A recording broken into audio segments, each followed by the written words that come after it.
This is the starting point of a hard problem. It can be a very nice exercise if you are preparing for a high-level math competition. How many real solutions are there to the equation 2026 over 2025 times x squared minus x times floor of x equals 1, where floor of x is the largest integer less than or equal to x? I gave you 5 choices from 2025 to 2029. In this video, I'm going to discuss a problem from 2010 Harvard MIT November tournament.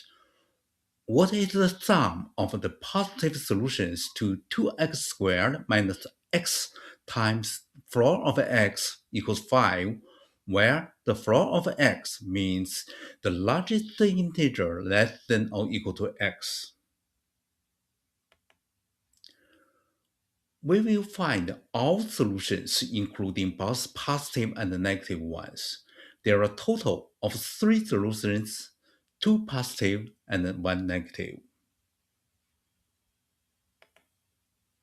The strategy is simple. We first denote the floor of x as n and the remaining part x minus n as delta. Then n is an integer and the delta is between 0 and 1. X is expressed as two parts, n plus delta. Plug in the equation, x is replaced by n plus delta and the floor of x is replaced by n. Simplify. We have 2 delta squared plus 3n delta plus n squared equals 5. This is two-variable equation seems more complicated than the original one. However, one variable n is an integer.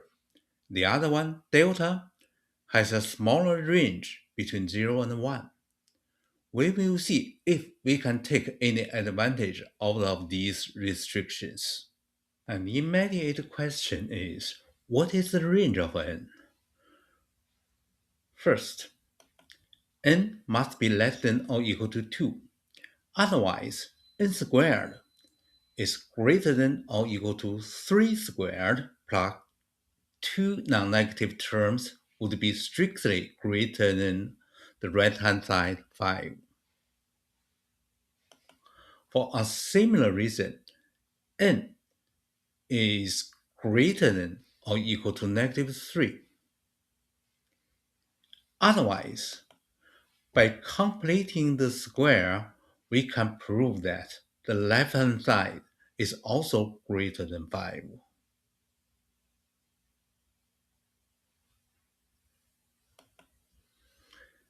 Therefore, there are a total of 6 possible values for n, from negative 3 to positive 2. Solve the equation for delta in terms of n using the quadratic formula.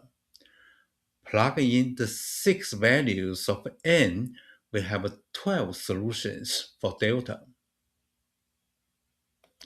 But we know delta is between 0 and 1. We need to check.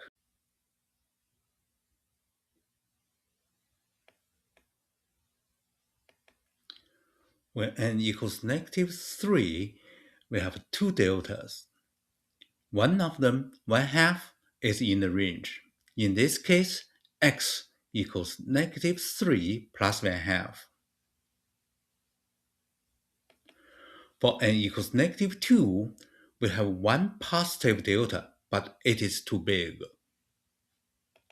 Similarly, there are no solutions for n equals negative 1 and 0. For n equals 1, we got a good solution, and for n equals 2, there's another one.